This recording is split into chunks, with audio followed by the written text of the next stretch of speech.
The guy was 20 years old, undefeated, making his first fight in the UFC and bites his opponent. Now he gets cut. He got cut from the UFC immediately after the fight. I've never seen that happen. I've never seen a fighter get cut from the UFC on the same day they just fought. And he has ruined his MMA career at the young age of 20 years old. I've never seen this. He was losing the fight. He had the guy up against the fence, right? He's holding him. And there was that sweet, meaty arm right there for him to just gnaw into. They say that he was still feeling the effects of the weight cut and start hallucinating that he saw a piece of meat in front of him, start eating it up. This guy, Igor Severino, was trying to take a piece of his opponent with him. He was losing the fight so badly that he knew this would be the only way he can tie his name with Mike Tyson. Some say that he was trying to prove that he had that dog in him, right? He was trying to take a dog fight to another level. I kid you not, his Topology page has him leaking from his ear. You already know he was thinking about Tyson this whole time. No, but for real, like, what was he really thinking? After he bit him, the opponent, Lima, lifted his arm to show the bite mark to the ref, and then the human dog tried to take him to the ground. Such a dirty move. He couldn't establish the position the ordinary way through technique and skill and just showing that you're an actual good fighter. He had to do it through biting him. Then he can get him off guard for the takedown to get him to the ground and try to win a fight through that. And he also was trying really hard to hide that he was biting him. Because you will see sometimes when fighters have their opponent up against the fence like this and they're pushing, right? Their head is right into like their body or their arm or something. And it could be hard to see if they would bite them, you know? And now that we know with this example, the ref has to pay attention on if fighters start doing this in the future. He had to have been so frustrated that he had to get something on his opponent because he was losing that fight. But instead of just taking the L the respectful way, he'd rather ruin his entire career and go do something else. I have no idea what his plans are for his future. Because not only is the UFC most likely never going to re-sign him, but this is an example for the other organizations as well, like the PFL, like One Championship, maybe bare knuckle fighting, maybe they'll sign him up. And the funny thing about it was, the ref was talking to Severino, and he's like, "You bit him."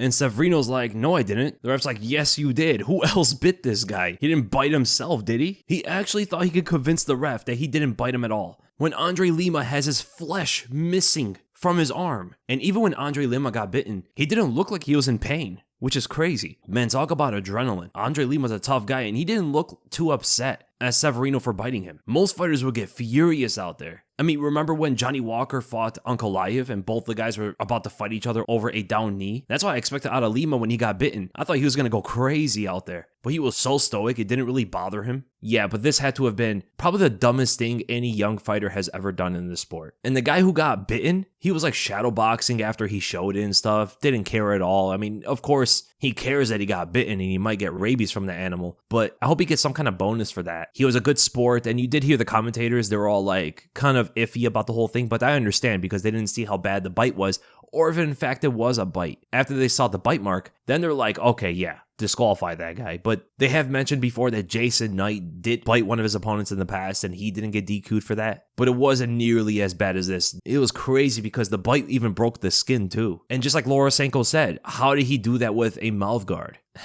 I know what she was thinking. No, I'm just kidding. It is kind of weird how he did do that with a mouth guard. What if he purposely like poked holes in it so his teeth were actually showing through and he planned this whole thing out beforehand? Crazy fight, man. Crazy disqualification. And the thing is, Andre Lima could have been in some danger. You know, if this guy had some kind of like, I don't know, sickness, or if there was any kind of bacterial infection, the guy didn't brush his teeth that day or something. I can't imagine anybody who's trying to bite someone else is brushing their teeth or using mouthwash or something, right? This guy has to have like some cavities, right? Like you already know that breath was stinking. And Andre Lima better be careful he doesn't get like staph infection or something.